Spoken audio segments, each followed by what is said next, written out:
안녕하세요. 사연 읽어주는 남녀입니다. 오늘도 와주셔서 감사드리며 그럼 오늘의 사연 바로 시작하겠습니다. 평화로운 평일 낮이었습니다. 아들 결혼식이 한 달 남은 날이었어요. 초인종이 울려서 문을 열었더니 안사돈이 서 있었죠. 안녕하세요. 저는 이수진 어머니예요. 지금 당장 얘기해야 할 중요한 일이 있어서 찾아왔어요. 아, 안녕하세요. 어서 들어오세요. 결혼 준비 때문에 오신 건가요? 거실로 안내했지만 안사돈은 앉지도 않았습니다. 그녀의 얼굴은 붉게 상기되어 있었어요. 손에 든 서류 봉투를 부들부들 떨고 있었죠. 앉을 생각 없어요. 단도직입적으로 말할게요. 이 결혼 없었던 일로 해주세요. 당장 오늘부로 파혼할 겁니다. 네? 갑자기 무슨 말씀을? 파혼이라뇨. 아이들이 서로 그렇게 사랑하는데. 사랑? 그런 건 중요하지 않아요. 당신 같은 사람이 우리 딸 어머니가 된다는 게 역겨워요. 이것 좀 보세요. 이런 엄청난 걸 숨기고 지금 우리 집안과 사돈을 맺으려고 했습니까? 봉투에서 사진들을 꺼내 테이블 위에 내던졌습니다. 흐릿한 사진 속에는 한 여자와 남자가 찍혀 있었어요. 팔짱을 끼고 걷는 모습, 카페에서 마주 앉아 있는 모습이었죠. 네? 갑자기 무슨 말씀을? 이거 보세요. 당신이 23년 전에 유부남과 불륜을 저질렀다는 증거예요. 사진도 있고 제보 내용도 있어요. 이게 뭐예요? 이 사진 속 여자가 저라고요? 전 이런 사진 찍은 적이 없어요. 뻔뻔하기는. 거짓말하지 마세요. 여기 보세요. 이 남자의 진술서예요. 본인이 23년 전 김영희와 부적절한 관계를 가졌음을 인정합니다라고 써 있잖아요. 당신 이름이 명확히 나와 있어요. 말도 안 돼요. 전 이 남자 본 적도 없어요. 제보자는 당신과 같은 병원에서 일했던 간호사래요. 그 사람이 당신과 이 의사가 병원에서 미뢰하는 걸 직접 목격했대요. 상간녀가 김영희, 당신이었다고 분명히 적혀 있어요. 아니에요. 전 정말 그런 일 한 적이 없어요. 맹세합니다. 변명하지 마세요. 제보 내용이 너무 구체적이에요. 날짜, 시간, 장소까지 다 나와 있어요. 매주 수요일 저녁 병원 당직실에서 만났다고 써 있잖아요.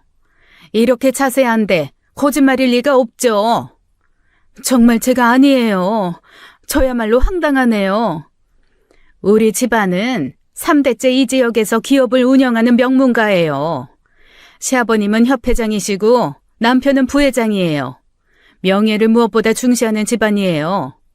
이런 추악한 과거를 가진 여자의 아들과는 절대 결혼시킬 수 없어요. 사돈, 이거 오해입니다. 모함이라고요. 명확히 확인을. 오해?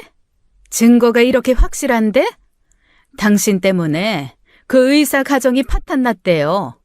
부인이 모든 걸 알고 이혼했다고 여기 다 적혀 있다고요.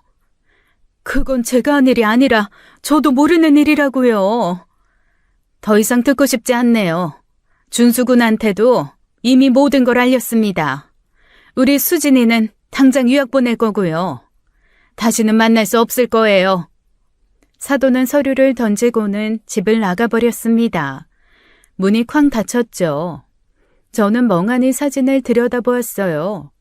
생전 처음 보는 사진인데 왜 제 이름이 있는 건지 누가 저를 모함하는 것인지 알 수가 없었습니다. 안녕하세요. 저는 올해 58살이 된 간호사입니다. 17년 전 남편과 이혼했어요. 그 후로 혼자 아들을 키워왔죠.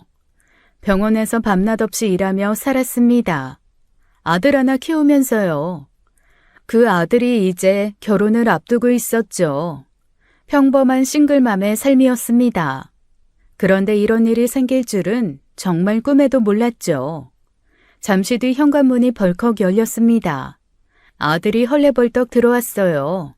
눈가가 빨갛게 부어 있었죠. 엄마, 이게 다 무슨 일이에요?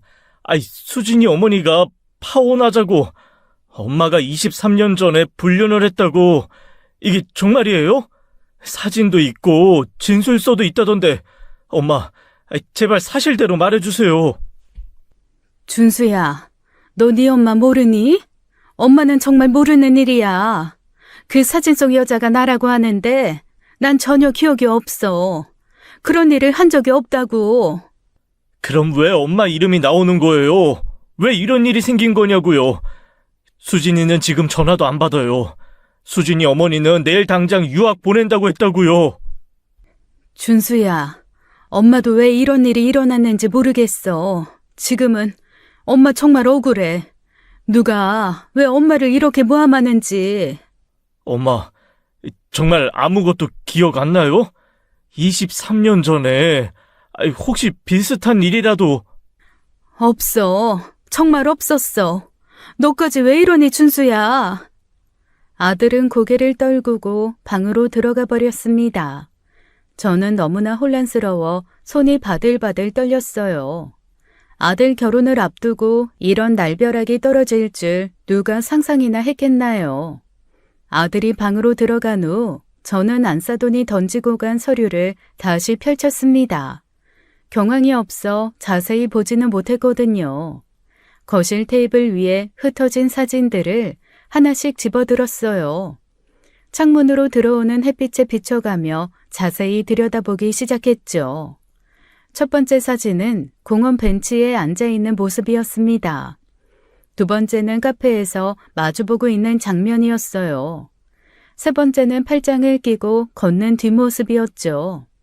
모두 당시 누군가가 몰래 촬영한 사진이었습니다. 세월이 오래 지났고 필름 카메라로 찍어 현상을 했는지 사진은 낡았어요. 흐릿한 사진이지만 뭔가 이상한 점이 있었습니다. 분명 저와 닮은 얼굴이었어요. 하지만 자세히 보니 미묘하게 달랐죠. 귀 모양이 조금 달랐습니다. 웃는 방식도 달랐고요. 저는 웃을 때 입꼬리만 올라가는데 이 여자는 이를 다 드러내며 웃고 있었습니다. 그때 한 사람이 떠올랐어요. 17년 전 의절한 쌍둥이 언니 영숙이었어요. 가슴이 철렁 내려앉았죠. 손이 떨리기 시작했습니다. 언니와 저는 일란성 쌍둥이였습니다. 어릴 때부터 사람들이 우리를 구분하지 못했어요. 학교에서도 동네에서도 늘 헷갈려 했죠. 하지만 언니와 저는 17년 전 끔찍한 일로 완전히 연을 끊었습니다. 그날의 기억이 생생하게 떠올랐어요. 2008년 여름 무더운 8월의 어느 날이었죠. 언니와 대판 싸웠던 그날이었습니다. 서로 소리를 지르고 물건을 집어던졌던 기억이 났죠. 그날 이후로 언니와는 단 한 번도 만나지 않았어요. 명절에도 부모님 기일에도 언니가 나타나지 않았으니까요.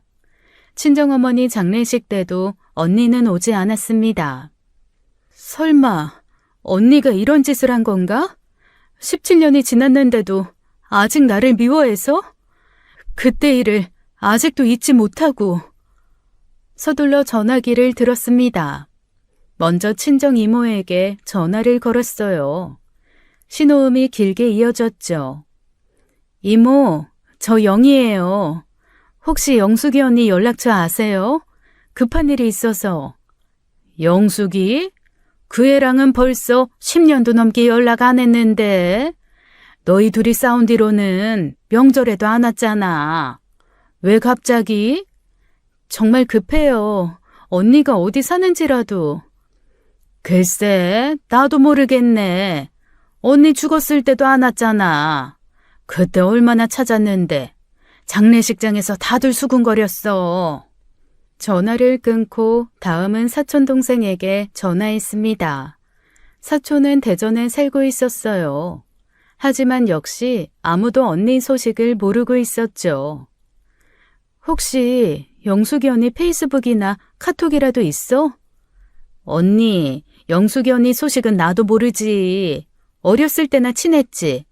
그 사건 이후 완전 연락 끊었잖아. 그런데 왜 갑자기? 나중에 설명할게. 정말 아무것도 모르는 거야? 응, 정말 몰라. 17년 전에 언니랑 싸운 뒤로는 가족 모임에도 안 나왔잖아. 작은아버지도 영숙이 언니 얼굴 본 지 너무 오래됐다고 하시던데. 마지막으로 고향 친구에게도 전화해봤습니다. 학창시절 언니와 저를 둘 다 알던 친구였어요. 하지만 그 친구도 언니 소식은 전혀 모르고 있었죠. 전화를 끊고 다시 사진을 들여다봤습니다. 이제 확신이 들었어요. 이 사진 속 여자는 분명 언니였죠. 23년 전이면 우리가 35살 때였습니다. 그때 언니도 간호사였어요. 저와 다른 병원에서 일했지만 같은 동네였죠. 하지만 언니를 찾을 방법은 도저히 없었습니다. 주민등록 조회도 개인이 할 수 없었어요. 경찰에 신고하기엔 증거가 없었죠. 단지 사진이 언니를 닮았다는 것만으로는 아무것도 할 수 없었습니다. 사돈분들이 이를 믿어줄 것 같지도 않았고요. 밤새 언니를 찾을 방법을 고민했습니다. 인터넷 검색도 해보고 옛날 주소도 찾아봤어요. 하지만 17년간 완전히 연락이 끊긴 사람을 찾기란 쉽지 않았죠. 언니가 지금 어디서 무엇을 하며 사는지 전혀 알 수 없었습니다. 막막하기만 했죠. 언니와 연을 끊은 것은 17년 전입니다. 2008년 8월 15일 광복절이었어요. 그날이 제 인생의 전환점이었죠. 친정어머니가 전화를 하셨습니다. 밤 8시가 넘은 시간이었어요. 영희야, 영숙이 집에 김치하고 반찬 좀 갖다 줄래? 내가 가려고 했는데 갑자기 허리가 아파서 네가 좀 다녀와라. 지금? 이 시간에? 영숙이가 요즘 힘들어한다더라. 남편이랑 사이도 안 좋은 것 같고 네가 가서 위로도 좀 해주고. 아, 그리고 김서방은 집에 있니? 아니, 회식이라고 나갔어. 오늘 늦는다고 했어. 가서 언니랑 놀지 뭐. 김치통과 반찬통을 무겁게 들고 언니 아파트로 갔습니다. 그 당시 저와 언니, 친정엄마 모두 걸어서 5분 거리 가까이에 살았거든요. 엘리베이터를 타고 올라가는 동안 이상한 예감이 들었어요. 언니네 집 앞에 도착했죠. 초인종을 눌렀지만 대답이 없었습니다. 한 번 더 눌렀지만 역시 조용했어요. 열쇠를 갖고 있어서 문을 열고 들어갔죠. 언니, 영숙이 언니, 엄마가 김치하고 반찬 보내셨어. 집안이 깜깜했습니다. 불이 다 꺼져 있었어요. 이상하다고 생각했죠. 언니, 왜 이렇게 어두워? 자는 거야? 언니! 발을 한 걸음 더 들여놓는 순간 현관 센서 등이 켜졌습니다. 거실이 한순간에 환해졌어요. 그리고 저는 그 광경을 봤죠. 거실 바닥에 소주병과 와인병이 나뒹굴고 있었습니다. 테이블 위에는 안주 그릇들이 어지럽게 놓여 있었어요. 그리고 소파에는 제 눈을 의심했습니다. 다시 봤지만 현실이었어요. 제 남편과 언니가 벌거벗은 채로 뒤엉켜 자고 있었죠. 언니의 머리는 남편의 가슴에 묻혀 있었습니다. 남편의 손은 언니의 허리를 감싸고 있었어요. 두 사람의 옷가지는 바닥에 흩어져 있었죠. 제 손에서 김치통이 미끄러졌습니다. 쿵 하는 소리에 두 사람이 깨어났어요. 언니가 먼저 눈을 떴죠. 어머, 영희야, 이건... 남편도 그 소리에 황급히 일어났습니다. 술에 취해 비틀거렸어요. 상황을 파악하는데 시간이 걸렸죠. 영희야, 아이, 네가 왜 여기... 이건 아니야, 오해야. 오해?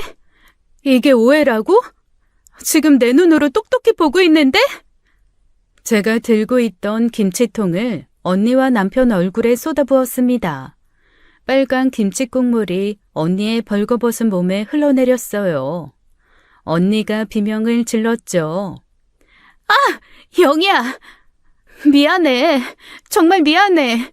우리가 술을 마시다가 실수? 옷을 다 벗고 껴안고 자는 게 실수야? 내 쌍둥이 언니가 내 남편과 어떻게 이럴 수가 있어? 영희야, 제발 진정해. 내 말 좀 들어봐. 이건... 닥쳐. 회식이라고 했잖아. 회식이 내 언니네 집이었어? 언제부터야? 언제부터 이랬냐고? 오늘이 처음이야. 정말이야. 우연히 마트에서 만나서 술 한잔 하다가 실수로. 영희야, 제발. 거짓말하지 마. 우연히 만나서 집에서 벌거벗고 있다고? 언니, 우리가 뭐야? 우리가 쌍둥이잖아. 엄마 뱃속에서 함께 자라고 같은 날 태어나고 같은 젖 먹고 자란 쌍둥이라고. 내가 아플 때 언니도 아프다고 했잖아. 내가 기쁠 때 언니도 기쁘다고 했잖아. 그런 언니가, 이 세상에서 가장 가까운 언니가 어떻게 내 남편이랑. 차라리 죽여줘. 차라리 날 죽여. 그게 덜 아플 것 같다. 저는 언니의 머리채를 잡았습니다. 언니도 제 머리를 잡았어요. 서로 뒹굴며 싸웠죠. 반찬통이 깨지고 김치가 온거실에 튀었습니다. 영희야, 제발 한 번만 용서해줘. 미안해 영희야. 용서? 네가 나라면 용서하겠어? 내 남편을 빼앗아간 언니를? 그날 밤 이웃이 경찰에 신고했습니다. 경찰이 왔을 때 저는 울면서 소리치고 있었어요. 그 자리에서 이혼을 선언했죠. 다음날 친정에 모든 걸 말했습니다. 아버지는 언니의 뺨을 처음으로 때렸어요. 어머니는 충격으로 쓰러지셨죠. 영수가, 너 이리 나와. 내가 오늘 너 죽이고 나도 죽는다. 네가 그래도 사람이냐? 아니, 짐승도 이런 짓은 안 해. 내가 널 낳은 게 죄다. 내가 널 낳은 게. 당장 내 눈앞에서 사라져라. 다시는 내 딸이라고 하지 마. 넌 오늘부로 내 딸이 아니야. 영수가, 네가 어떻게 영희한테 이럴 수가 있어? 영희는 네 동생이 아니라 네 분신이잖아. 그런데 어떻게 그래? 어떻게? 친척들도 모두 언니를 비난했습니다. 이모도 고모도 사촌들도 모두 언니를 욕했어요. 온 동네에 소문이 퍼졌죠. 언니는 가족과 사회에서 완전히 매장당했습니다. 그 후 언니는 사라졌어요. 연락도 끊고 집도 비우고 떠났어요. 어디로 갔는지 아무도 몰랐죠. 저는 남편과 바로 이혼했습니다. 재산 분할도 거부했어요. 그저 빨리 끝내고 싶었죠. 아들 양육권만 받았습니다. 심장을 통째로 뜯어낸 기분이었어요. 그리고 6년 후 소식을 들었습니다. 전 남편이 간암으로 죽었다는 소식이었어요. 단칸방에서 혼자 쓸쓸하게 죽었다고 했죠. 술로 간을 완전히 망가뜨렸다고 했습니다. 장례식에도 가지 않았어요. 아들만 보내서 마지막 인사를 하게 했죠. 그때 아들이 11살이었어요. 언니가 그때 일로 앙심을 품은 거라 생각했습니다. 17년이 지났는데도 복수하고 싶었던 거죠. 언니, 네가 잘못했잖아. 그런데 이제 와서 나한테 복수하는 거니? 설마 그런 거야? 하지만 언니가 어떻게 이런 일을 꾸몄는지 알 수 없었습니다. 23년 전 사진을 누가 입수해서 이런 짓을 했는지 저는 분명히 알아야 했어요. 언니를 찾을 방법을 고민하다가 결심했습니다. 사설 탐정을 고용하기로 한 거예요. 큰돈을 써서라도 진실을 밝혀야겠다고 생각했죠. 인터넷으로 탐정사무소를 검색했습니다. 여러 곳에 전화해서 상담을 받았어요. 그중 가장 신뢰가 가는 곳을 선택했죠. 다음 날 탐정사무소를 찾아갔습니다. 40대 중반의 탐정이 저를 맞아주었어요. 어떤 일로 오셨나요? 17년 전에 연락이 끊긴 쌍둥이 언니를 찾고 싶어요. 그리고 이 사진과 불륜제보 문서의 진위도 파악해 주세요. 17년이면 꽤 오래됐네요. 주민등록 조회부터 시작해야겠습니다. 신용정보, 의료보험 기록, 휴대폰 개통 이력까지 다 추적해 볼게요. 언니 이름은 김영숙이에요. 저와 쌍둥이에요. 이 사진과 제보는 어떻게 된 건가요? 제 아들 결혼을 앞두고 갑자기 나타난 거예요. 23년 전 제가 불륜했다는 증거라면서. 하지만 전 이런 일이 없었어요. 알겠습니다. 사진 분석도 해보고 제보자 추적도 해보겠습니다. 익명이라도 흔적은 남기게 되어 있거든요. 한 달 정도 시간 주세요. 비용은 얼마든지 낼게요. 제발 진실을 밝혀주세요. 제 아들 결혼이 달려 있어서요. 최선을 다하겠습니다. 반드시 찾아드릴게요. 탐정사무소를 나오면서 간절히 바랐습니다. 제발 진실이 밝혀지기를요. 언니의 행방이라도 찾을 수 있기를 말이죠. 하지만 인생은 늘 그렇듯 예측할 수 없는 방향으로 늘 흘러가죠. 일주일 후 탐정에게서 전화가 왔습니다. 목소리가 조심스러웠어요. 평소와 달리 말을 아끼는 것 같았죠. 김영희 씨, 지금 사무소로 오실 수 있나요? 직접 만나서 말씀드려야 할 것 같습니다. 무슨 일이에요? 언니를 찾았나요? 일단 오시면 설명드리겠습니다. 전화로는 말씀드리기가... 불안한 마음으로 사무소에 도착했습니다. 탐정이 무거운 표정으로 서류를 꺼내 보여주었어요. 주민등록 조회 결과와 여러 문서들이었죠.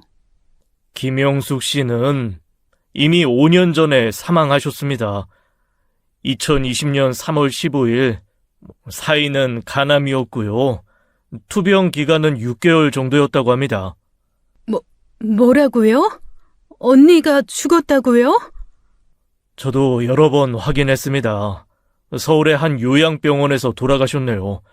여기 사망진단서 사본이고 이건 화장 허가서입니다. 의심의 여지가 없습니다. 서류를 받아든 손이 떨렸습니다. 정말 언니의 이름이 적혀 있었어요. 5년 전 간암 말기 향년 53세라고 써 있었죠. 혼자 쓸쓸히 죽어간 것 같았습니다. 이게 정말인가요? 언니가 5년 전에 이미 혼자서... 화장하셔서 경기도 용인에 봉안당에 모셔져 있습니다. 봉안당이 어디라고 했죠? 가봐야 돼요. 직접 확인해야겠어요. 경기도 용인에 있습니다. 주소 적어드릴게요. 5층 납골당 끝자락에 있더군요. 충격으로 몸이 휘청거렸습니다. 아들이 급히 저를 부축했어요. 엄마, 괜찮아요? 가봐야겠다, 준수야. 엄마, 가봐야겠어. 다음 날 아침 일찍 아들과 함께 봉안당을 찾았습니다. 엘리베이터를 타고 5층에 올라갔어요. 긴 복도 끝자락에 언니의 이름이 있었죠. 작은 사진 한 장이 붙어 있었습니다. 언니의 마지막 모습이었어요. 많이 야위어 있었죠. 17년 만에 마주한 언니였습니다. 작은 함 속에 갇혀있는 언니를 보니 눈물이 났어요. 주체할 수 없이 흘러내렸죠. 언니, 이렇게 먼저 갔구나. 우리가 화해도 못하고 용서도 못하고 서로 미워만 하다가 이렇게 끝나는구나. 많이 힘들었니? 술 때문에 간을 망쳤구나. 못된 년, 이 못된 년아. 이렇게 가버리면 어떡하니?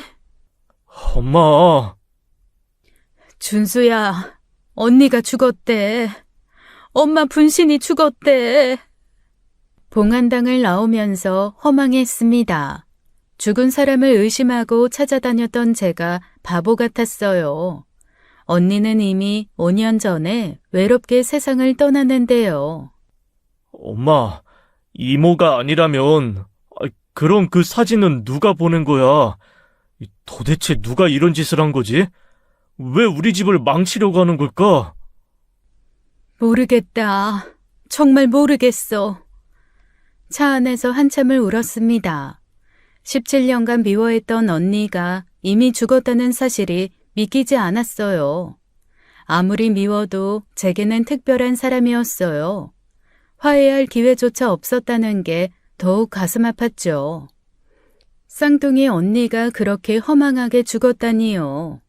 가장 가까워야 할 사이가 원수가 되어 17년을 살았어요. 그리고 화해도 못한 채 언니는 떠났죠. 언니의 마지막이 얼마나 외로웠을까요? 집에 돌아와서도 계속 언니 생각이 났습니다. 언니도 가남이라니 그 일 이후로 술로 살았나 봐요. 죄책감에 시달렸겠죠. 저를 미워하면서도 미안했을 거예요. 하지만 지금은 슬퍼할 때가 아니었습니다. 아들의 결혼이 걸려 있었어요. 도대체 누가 왜 이런 일을 꾸몄는지 알아내야 했죠. 사설탐정에게 다시 연락했습니다. 이제 제보자를 찾는데 집중해달라고 했어요. 누가 이런 일을 꾸몄는지 반드시 알아내야 했죠. 사건은 완전히 원점으로 돌아갔습니다. 언니가 아니라면 대체 누구란 말인가요? 며칠 후 사설탐정에게서 연락이 왔어요. 그의 목소리에는 난감함이 묻어났어요. 김영희 씨, 제보자 추적이 쉽지 않습니다. 우편은 서울중앙우체국에서 발송됐는데 발신인 정보가 전혀 없어요. 익명으로 보낸 거라 추적이 불가능합니다. 그럼 어떻게 해야 하죠? CCTV라도 확인하려 했는데 이미 한 달이 지나서 영상이 삭제됐더군요. 우편물에 지문이라도 있나 확인해봤지만 깨끗했습니다. 다른 방법은 없나요? 솔직히 말씀드리면 현재로선 더 이상 조사가 어렵습니다. 단서가 전혀 없어요. 전화를 끊고 망연자실해 했습니다. 언니도 죽었고 제보자도 찾을 수 없었어요. 막막하기만 했죠. 그때 문득 한 가지 생각이 떠올랐어요. 사진 속 남자였어요. 그 남자를 찾으면 진실을 밝힐 수 있을 거예요. 23년 전 언니와 불륜관계였던 것으로 의심되는 사진 속의 의사 말입니다. 그가 진술서를 썼다면 그를 찾아서 진실을 들어야 했어요. 하지만 문제가 있었죠. 제가 그 의사도 누군지 전혀 모른다는 게 문제였죠. 이름도 얼굴도 어느 병원인지도 몰랐어요. 23년 전 언니가 어느 병원에서 일했는지조차 기억이 안 났죠. 아들에게 사진을 보여주며 물어봤습니다. 엄마, 이 남자 정말 모르는 사람이에요? 응, 전혀 모르는 사람이야. 언니가 다녔던 병원 의사인 것 같은데 언니가 어느 병원에 다녔는지 기억이 안 나. 23년이면 너무 오래전이네. 난 당장 작년 일도 기억이 잘 안 나는데 23년 전 일을 하나하나 기억하는 건 불가능하긴 해. 그 병원이 아직 있을까? 그러게, 이미 없어졌을 수도 있겠지. 다시 탐정에게 전화했습니다. 사진 속 남자를 찾아달라고 부탁했어요. 사진이 너무 흐릿하고 오래돼서 얼굴 인식도 어렵습니다. 그리고 23년 전 의사라면 지금은 은퇴했을 수도 있고요. 그래도 찾아주세요. 이 사람만 찾으면 모든 게 해결될 거예요. 최선을 다해보겠습니다만 기대는 하지 마세요. 모래밭에서 바늘 찾기보다 어려울 겁니다. 절망적이었습니다. 언니는 이미 죽어 찾을 수 없고 제보자도 찾을 수 없었어요. 유일한 희망인 의사마저 찾기 어렵다니요. 아들의 파혼 위기를 막을 방법이 없었습니다. 이대로라면 정말 결혼이 취소될 것 같았어요. 답답한 마음에 눈물만 났죠. 막막한 상황에서 문득 한 사람이 떠올랐습니다. 30년 지기 친구 정숙이었어요. 간호사 시절부터 함께한 유일한 친구였죠. 정숙이네 집을 찾아갔습니다. 문을 열고 나온 정숙이 반갑게 맞아주었어요. 영희야, 오랜만이네. 근데 얼굴이 왜 이래? 무슨 일 있어? 정수가, 나 정말 큰일 났어. 들어가서 얘기할게. 거실에 앉아 모든 상황을 털어놓았습니다. 아들 파혼 위기부터 언니의 죽음까지요. 정숙은 듣다가 눈물을 흘렸어요. 어머, 영희야, 어떻게 이런 일이. 영숙이도 죽었다니. 그리고 네가 불륜이라니. 말도 안 돼. 내가 널 얼마나 잘하는데. 고마워. 너라도 믿어줘서. 당연하지. 30년을 함께한 사이잖아. 네가 그런 사람 아니라는 거 내가 제일 잘 알아. 지푸라기라도 잡는 심정으로 사진을 꺼냈습니다. 안사돈이 두고 간 불륜 사진이었어요. 정수가, 이 사진 좀 봐줘. 이 남자 의사 같은데 혹시 아는 사람 같아? 정숙이 사진을 받아들었습니다. 23년 전 사진이라 낡고 흐릿했어요. 멀리서 찍은 것이라 얼굴도 선명하지 않았죠. 23년 전이면 우리가 30대 중반이었을 때네. 이 사진 너무 흐릿한데? 미안한데 난 이 사람 누군지 모르겠네. 그렇지? 잠깐만, 내가 우리 병원 선배들한테 물어볼게. 23년 전이면 다들 현역이었을 때니까. 정숙이 핸드폰을 꺼내 연락처를 뒤적였습니다. 여러 선후배 간호사들에게 연락을 하기 시작했어요. 선배, 저 정숙이에요. 다름이 아니라 23년 전쯤에 불륜 소문이 있던 의사 있었어요? 아이, 급하게 중요한 거라 그래요. 뭐라고 해? 잠깐만, 여보세요? 아, 은경이? 나야. 혹시 2000년 초반에 간호사랑 스캔들 났던 의사들 기억나? 좀 급해서. 정숙은 계속 전화를 돌렸습니다. 저는 조마조마한 마음으로 기다렸어요. 하지만 역시나 찾을 수는 없었어요. 영희야, 걱정 마. 내가 다 뒤져볼게. 우리 간호사들 네트워크가 얼마나 대단한데. 23년 전이면 기억하는 사람 분명 한 명은 있을 거야. 특히 의사랑 간호사 불륜 같은 스캔들은 더 잘 기억하지. 정말 고마워. 너밖에 믿을 사람이 없어. 내가 아는 간호사들 다 연락해 볼게. 무슨 얘기 들으면 다시 연락 줄게. 고마워. 사실 큰 기대는 없었습니다. 빠르게 변하는 바쁜 이 세상에서 23년 전 일을 기억하는 사람이 몇이나 되겠어요. 그저 지푸라기라도 잡는 심정이었죠. 그런데 제 예상이 틀렸어요. 사흘 후 정숙이 집으로 찾아왔습니다. 얼굴엔 미소가 보였어요. 뭔가 알아낸 것 같았죠. 영희야, 드디어 찾았어. 내 후배가 기억하더라고. 정말? 뭐래? 누구래? 우리 병원 후배 미경이 있잖아. 걔가 23년 전에 성심내과에서 일했대. 그때 이상한 일이 있었다고 기억한대. 어떤 일? 23년 전에 성심내과 원장이 갑자기 병원을 폐원하고 사라졌대. 하루아침에 문을 닫고 다른 지역으로 떠났다는 거야. 제 가슴이 뛰기 시작했습니다. 드디어 단서를 찾은 것 같았어요. 박준호, 당시 40대 초반이었대. 내과 전문의였고 성심내과를 5년 정도 운영했다고 해. 박준호, 성심내과. 근데 더 중요한 게 있어. 미경이가 그때 소문을 들었대. 박준호 원장이 어떤 간호사랑 스캔들이 났었다고. 아주 병원에서 유명했대. 소문이 파다했다고 그러더라. 간호사? 그게 누군지는 몰라? 간호사 이름까지는 모르는데 의사는 확실히 기억난대. 그 의사가 자기한테도 직접됐다고 얼마나 치를 떠는지. 그리고 미경이한테 사진 보여줬더니 확실하진 않지만 박준호 원장이랑 비슷해 보인대. 특히 체격이나 헤어스타일이 닮았다고. 정수가 정말 고마워. 진짜 도움 많이 됐다.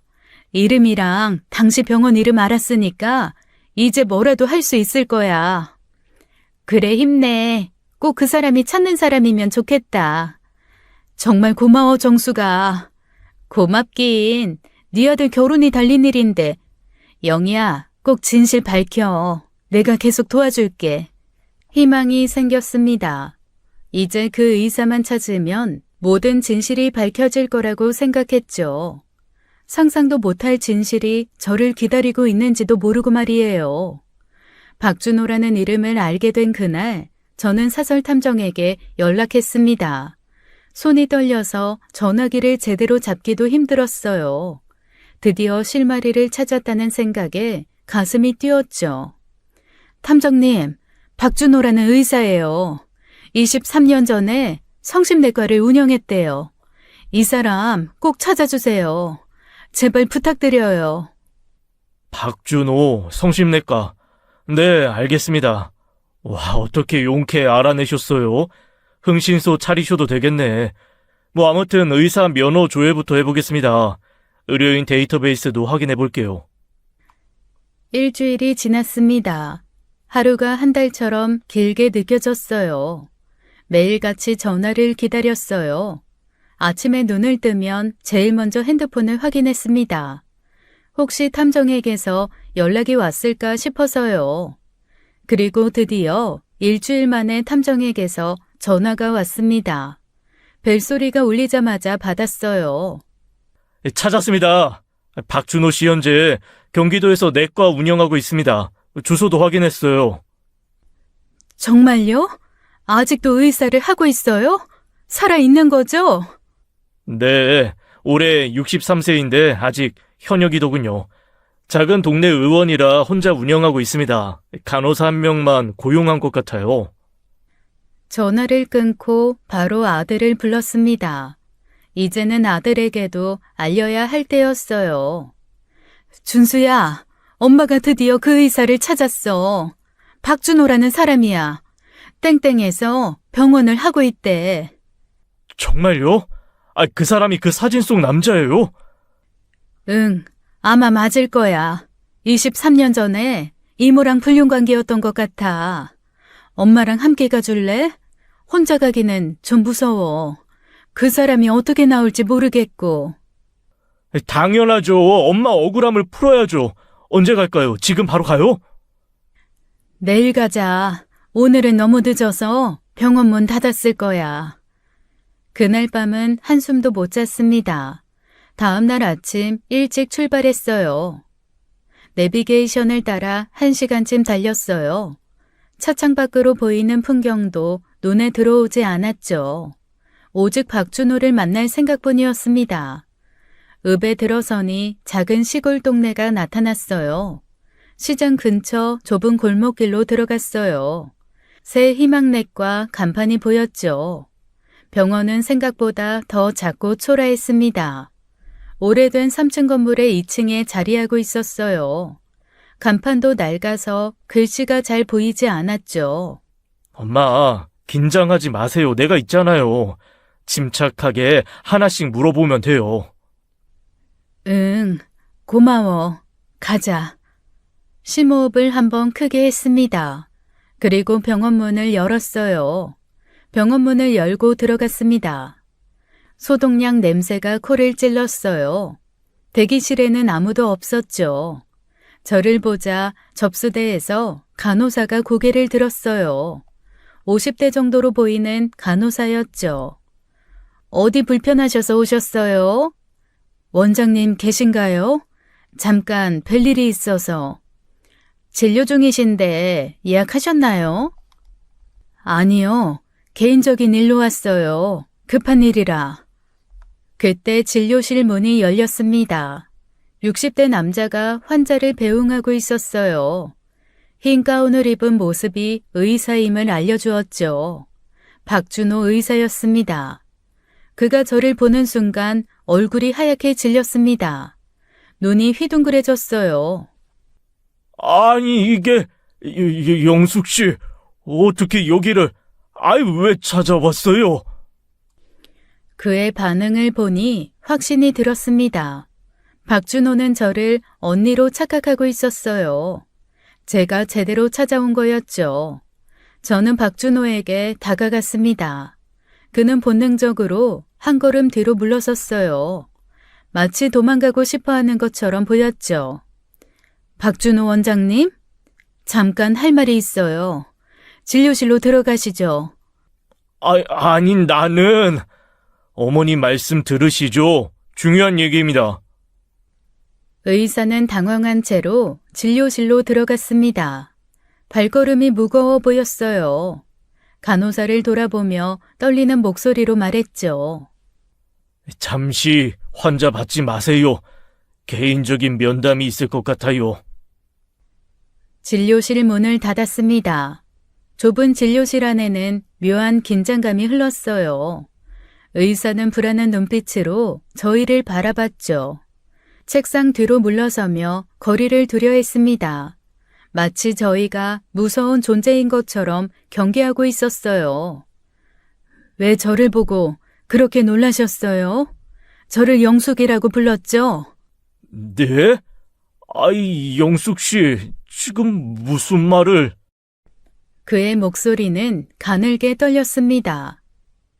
이마에는 식은땀이 송글송글 맺혔어요. 저 영숙이 언니 동생이에요. 제 언니 영숙이는 5년 전에 죽었어요. 간암으로요. 혹시 몰랐나요? 제 말에 박준호의 얼굴이 더욱 창백해졌습니다. 마치 혈기가 싹 빠져나간 것 같았어요. 손이 미세하게 떨리기 시작했죠. 책상 모서리를 잡고 겨우 서 있는 것처럼 보였습니다. 아니, 어떻게 죽었다고요? 영숙 씨가... 네. 당신이 내 아들 결혼 망치려고 거짓 증거를 보낸 건가요? 23년 전 불륜 사진이랑 진술서 말이에요. 그 진술서 당신이 쓴 거죠? 뭐라고요? 저는 그런 짓 안 했어요. 전 아무것도 모릅니다. 의사는 필사적으로 손사래를 쳤습니다. 하지만 제 눈을 마주치지 못했어요. 계속 시선을 피하며 떨고 있었죠.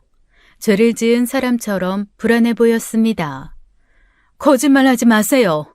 다 알고 왔어요. 당신이 내 언니와 불륜 관계였잖아요. 그때 박준호 책상에 가족 사진이 제 눈에 들어왔습니다. 박준호는 아내로 보이는 여자와 아들로 보이는 2명의 청년들과 밝게 웃고 있었죠. 저는 화가 치밀어 올랐어요. 책상 위에 가족 사진을 집어들었습니다. 아마도 최근에 찍은 것 같았어요. 이 사진 속 당신 가족들에게 다 알릴 거예요. 23년 전 당신이 저지른 불륜, 유부녀와 바람났던 과거 모두 다 폭로하겠다고요. 이런 협박을 하고 싶지 않았습니다. 저도 누군가의 가정을 파괴하고 싶지는 않았어요. 하지만 아들의 결혼이 걸려 있었죠. 저도 모르게 목소리가 높아졌습니다. 손에 든 액자가 떨릴 정도로 화가 났어요. 원장님, 우리 어머니가 지금 얼마나 억울한 상황인지 아세요? 하지도 않은 불륜 때문에 제 결혼이 파탄날 지경이에요. 진실을 말해주세요. 뭐 아시는 거 있으시잖아요.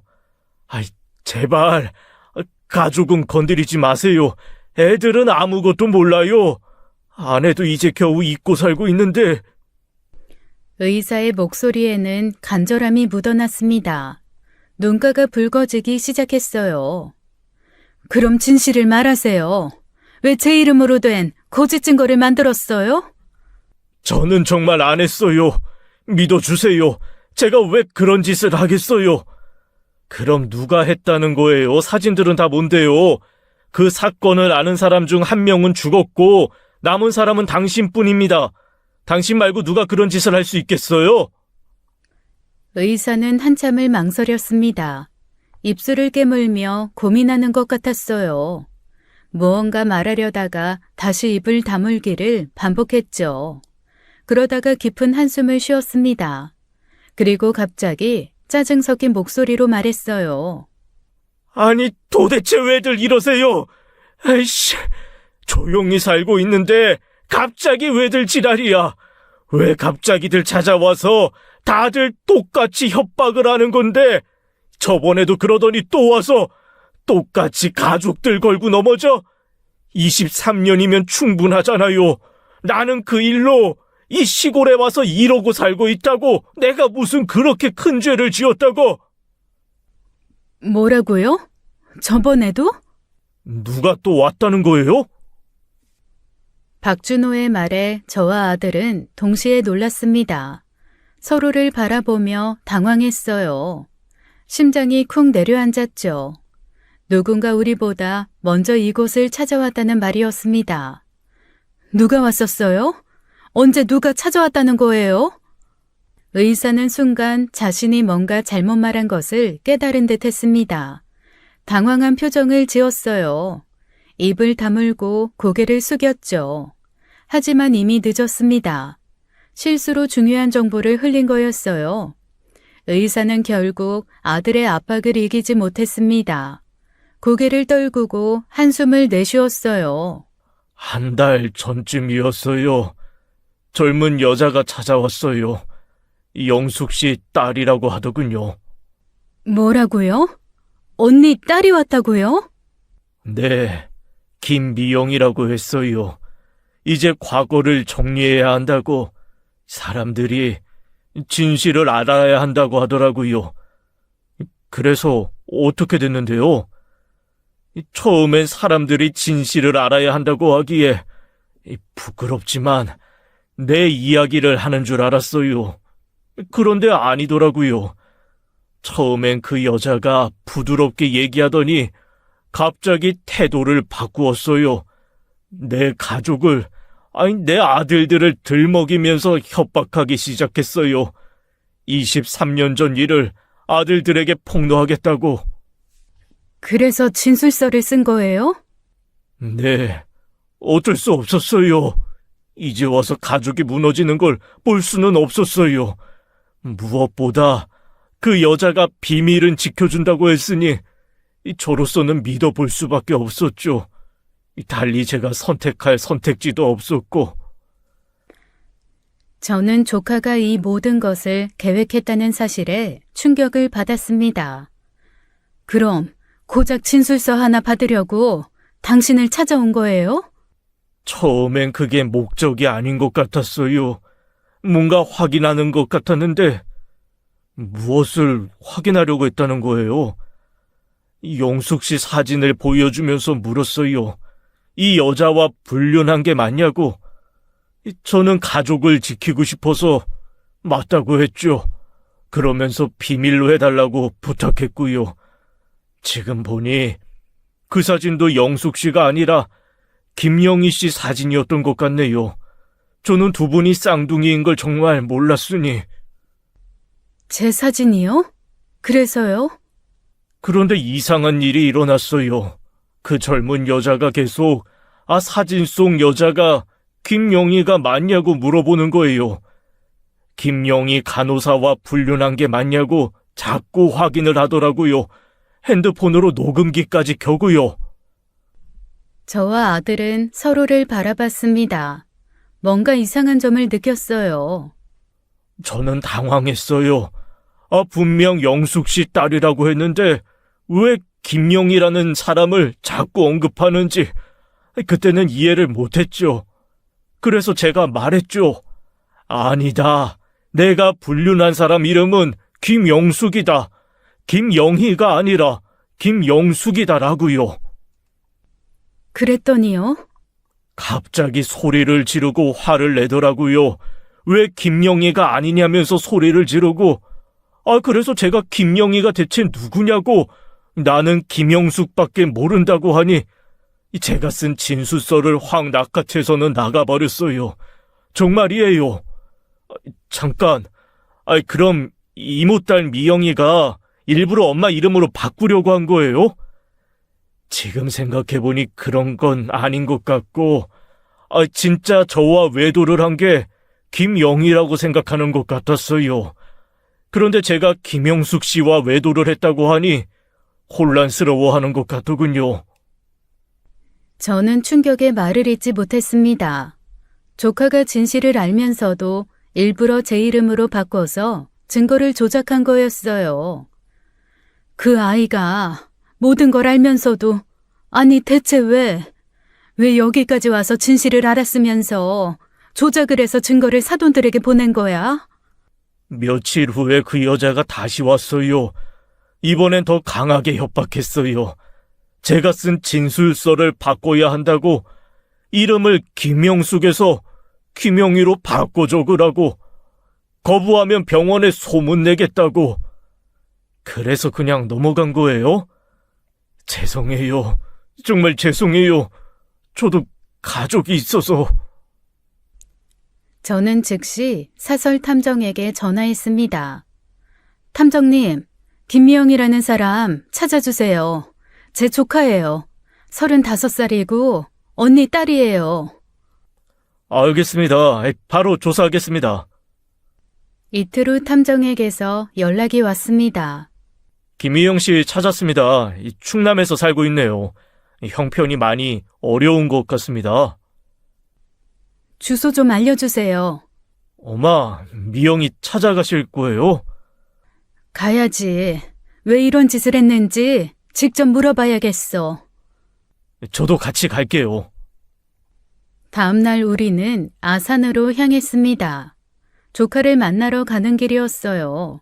17년 만에 만나는 조카였죠. 탐정이 알려준 주소를 찾아갔습니다. 낡은 빌라에 반지하였어요. 습기 찬 계단을 내려가니 곰팡이 냄새가 났죠. 초인종을 눌렀습니다. 잠시 후 문이 열렸어요. 아이를 등에 업은 여자가 나왔죠. 피곤에 찌든 얼굴이었습니다.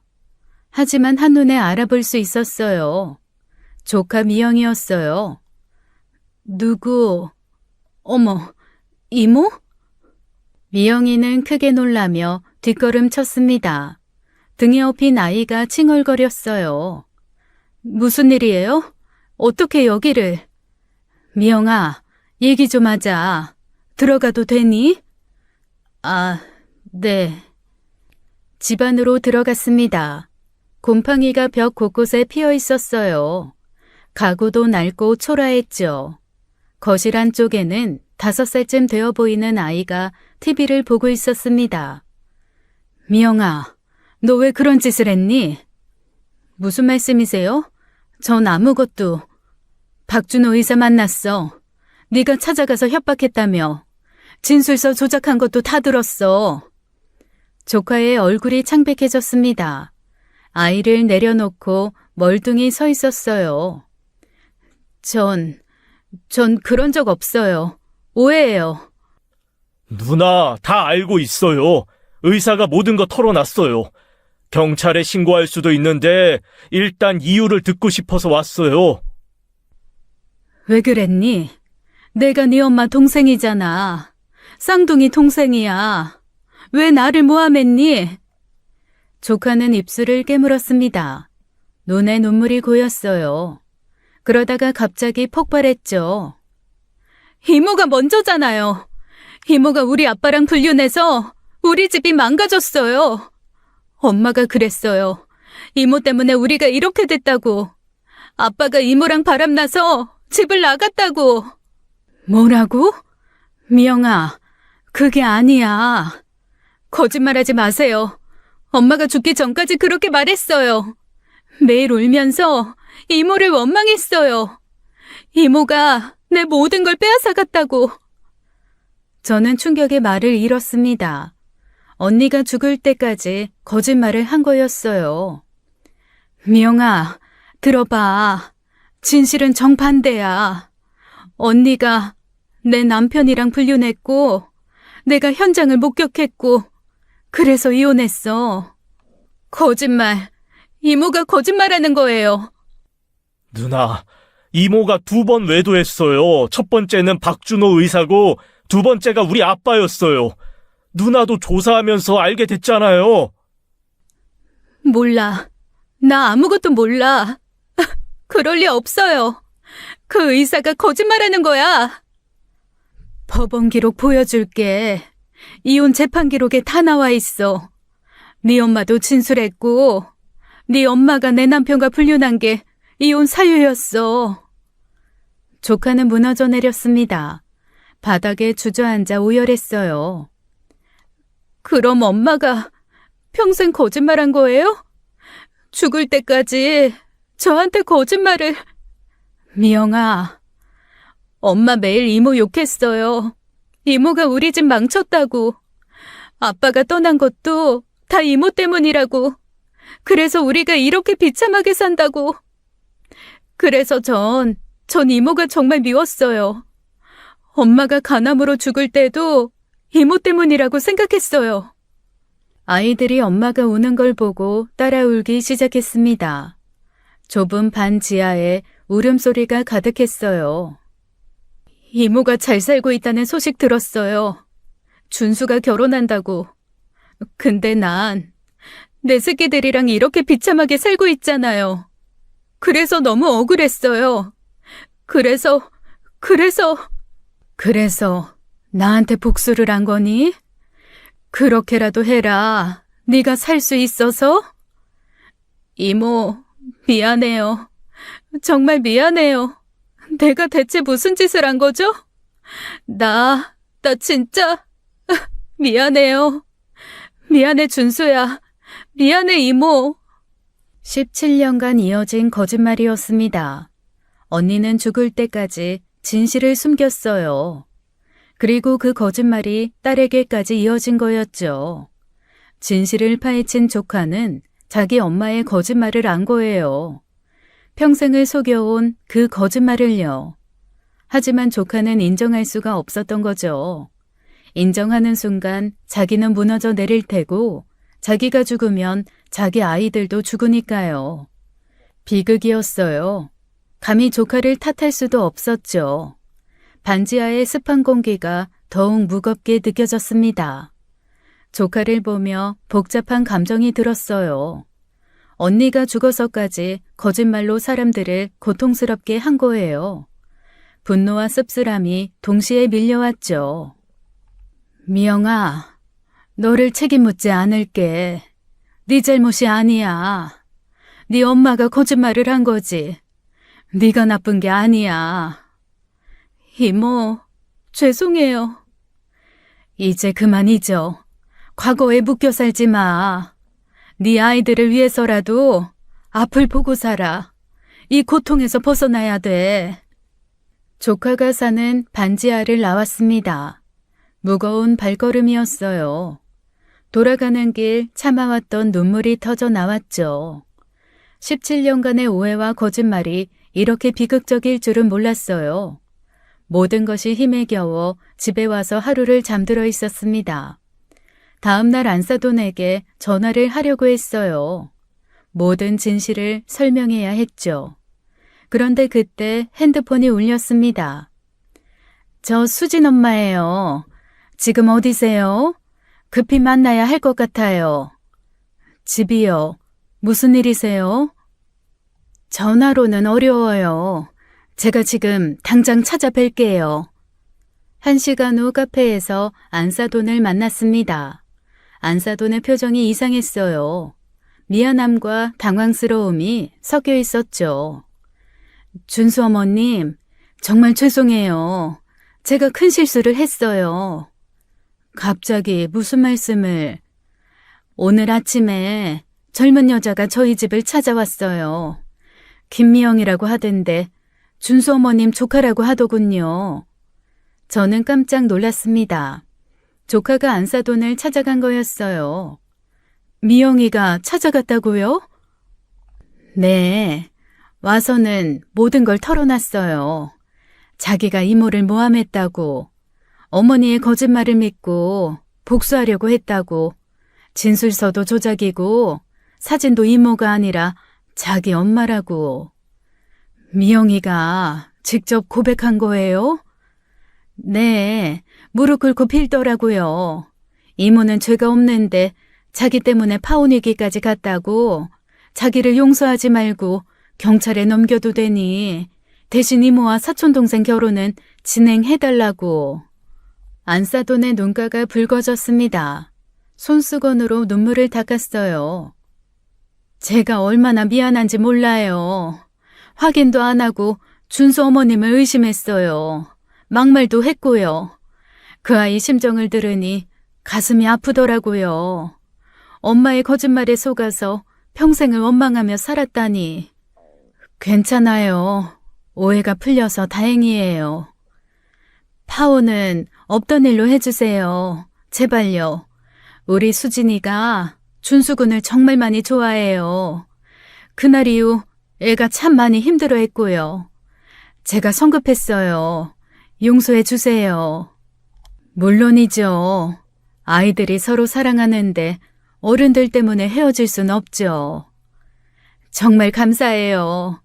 그리고 조카분도 너무 나무라지 마세요. 생각해보니 그 아이도 피해자인 것 같아요. 언니의 거짓말이 만든 참상이었습니다. 하지만 이 비극은 끝나지 않았어요.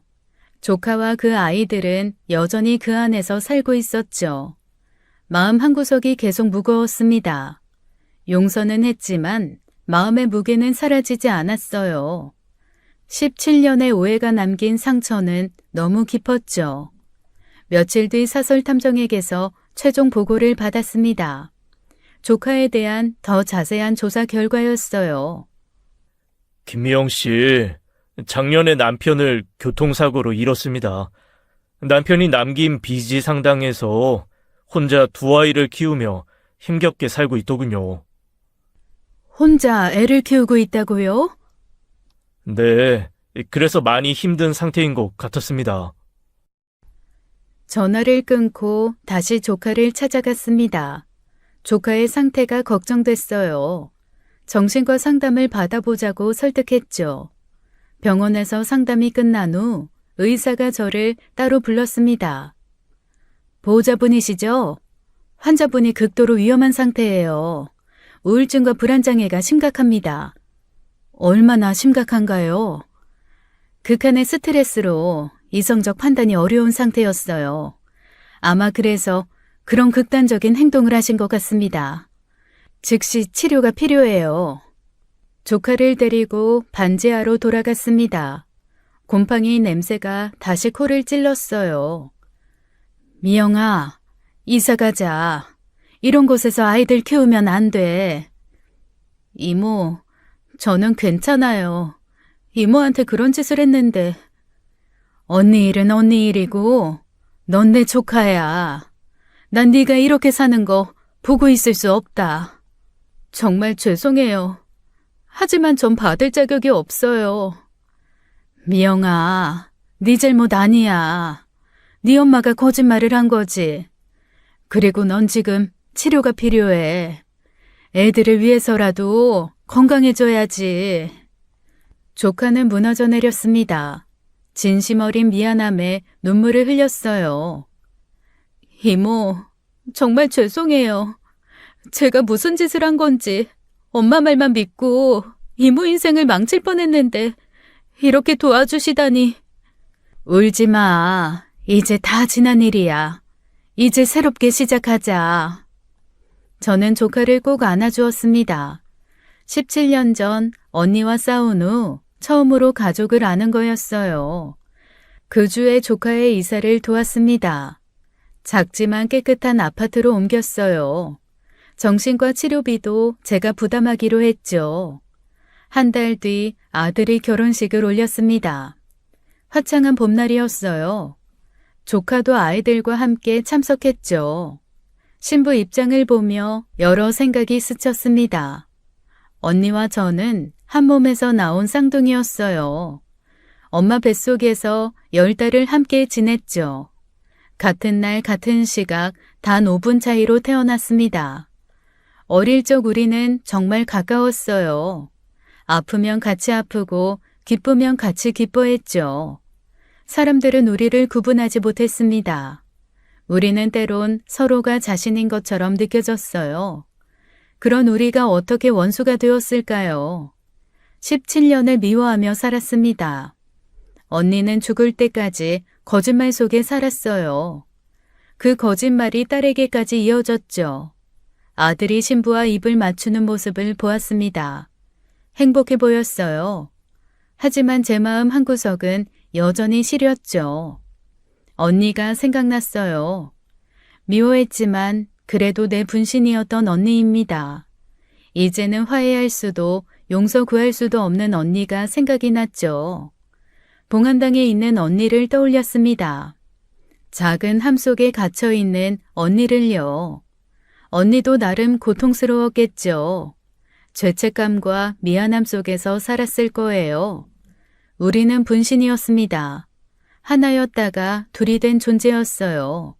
그래서 저는 느낄 수 있습니다. 그런데 결국 서로에게 가장 큰 상처를 주고 말았죠. 눈물이 났습니다. 아들 결혼식장에서 울면 안 되는데 눈물이 났어요. 조카의 아이들이 뛰어다니는 모습을 보았습니다. 저 아이들은 모르겠죠. 할머니와 이모 할머니 사이에 있었던 비극을요.